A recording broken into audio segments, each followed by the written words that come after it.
Good morning, students. Welcome to class 9th. Here, Priya Chauhan. Chapter 1, The Story of Village Palampur, which is related to economics. So, this is very interesting topic. I hope you all enjoying this. So, first topic. It is a village named Palampur. In Palampur, there are some requirements for production also, and there are some small scale industries, some people. So we are talking about this. First term is production. Mainly production. Production is a unit in which we can produce any crop. This is called production through agriculture.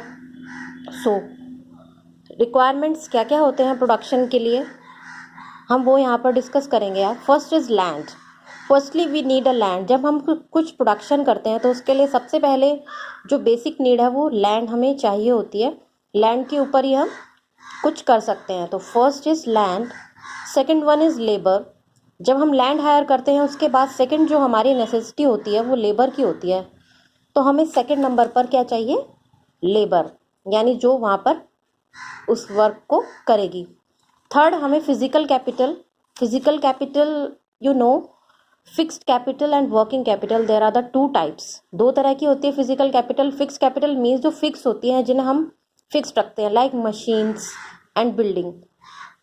Like हम अगर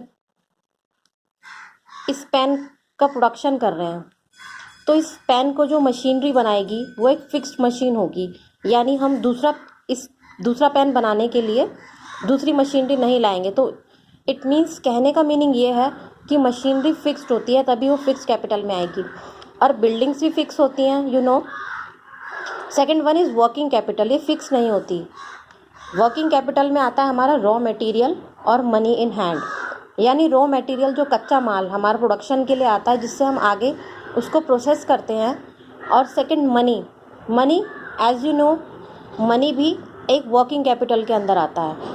अब हमारे पास कौन कौन से veg होते हैं, कौन से तरीके होते हैं जिससे अपनी यील्ड, अपनी क्रॉपिंग बढ़ा सकते हैं. 3 ways to increase yield. So first is multiple cropping. Multiple cropping it means to grow more than one crop on a piece of land during the year. हम एक लैंड पर एक साल में एक से ज़्यादा क्रॉप्स उगाएं, उसे हम मल्टीपल क्रॉपिंग बोलते हैं. यानी आप एक ही साल में, कभी आप पोटैटो की खेती कर रहे हैं, कभी आप गेहूं उगा रहे हैं, और उसी लैंड पर ड्यूरिंग द ईयर हम एक से ज़्यादा क्रॉप्स उगा रहे हैं, तो उसको हम मल्टीपल क्रॉपिंग बोलते हैं. सेकेंड है using modern farming methods. Like HYV seeds होते हैं. HYV सीड्स होते हैं हाई यील्डिंग वैरायटी सीड्स, जिनकी हेल्प से हम उन चीज़ों को बहुत अच्छे से कर सकते हैं. लाइक अगर आप खेती कर रहे हैं तो अगर आप उसमें HYV सीड्स लाएंगे तो वो ज़्यादा आपको प्रोडक्टिविटी को हेल्प करेगा. और ट्रैक्टर्स, ट्यूबवेल्स और थ्रेशर्स, इनकी हेल्प से हम अपने मॉडर्न फार्मिंग मेथड से, जिनको हम कोई भी काम बहुत जल्दी और आसानी से कर सकते हैं without any delay. HYV seeds के कुछ ड्रॉबैक्स भी होते हैं. It needs more water and pesticide. इसको बहुत पानी की ज़रूरत पड़ती है और पेस्टिसाइड्स की. और इट रिड्यूसेस सॉइल फर्टिलिटी. ये सॉइल की जो फर्टिलिटी है उसे कम करता है, क्योंकि इसमें केमिकल्स होते हैं. Third, tubewell irrigation has reduced water level below.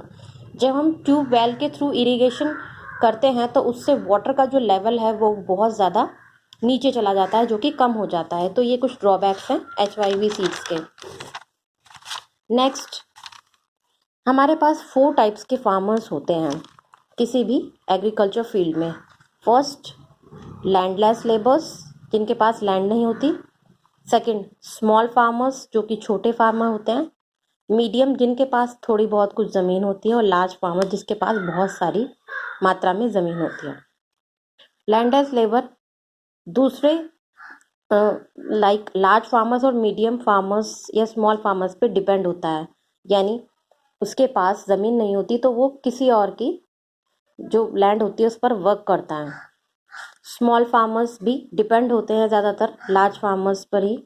और मीडियम के पास अपना कुछ खेती के लिए होता है तो वो खुद ही उसको करते हैं. कुछ नॉन फार्मिंग एक्टिविटीज़ भी डिस्कस करेंगे, like dairy activity. Dairy activity non farming activity में आता है, जैसे कि dairy is a common activity in many families of Palampur. Palampur village की जो मेनली एक्टिविटी है नॉन फार्मिंग वो डेयरी एक्टिविटी है। People feed their buffaloes on various kinds of grass, jowar and bajra. और डेयरी का काम होता है यानी कि उनसे हमें काव और बफेलोज से मिल्क मिलता है, जिससे कि हम उसको कर्ड या बटर और उसके टाइप में यूटिलाइज करते हैं। सेकेंड, स्मॉल स्केल एक्टिविटी है। At present less than 50% people engage in manufacturing इन पालमपुर में। लेस देन 50% लोग जो हैं स्मॉल स्केल इंडस्ट्रीज में इन्वॉल्व हैं। शॉपकीपर्स हैं जो कि कन्फेक्शनरी आइटम सेल करते हैं। और ट्रांसपोर्ट है फोर्थ, है फास्ट डेवलपिंग सेक्टर। लाइक हम बहुत आगे आ गए हैं। पहले कभी हमारे यहाँ पर बुलक कार्ट्स चलते थे और अब हम एरोप्लेन पर और जेट की दुनिया में पहुँच चुके हैं। So I hope you all understand these topics carefully. Please watch this video carefully so that you can understand all topics. So guys, we will meet in the next class.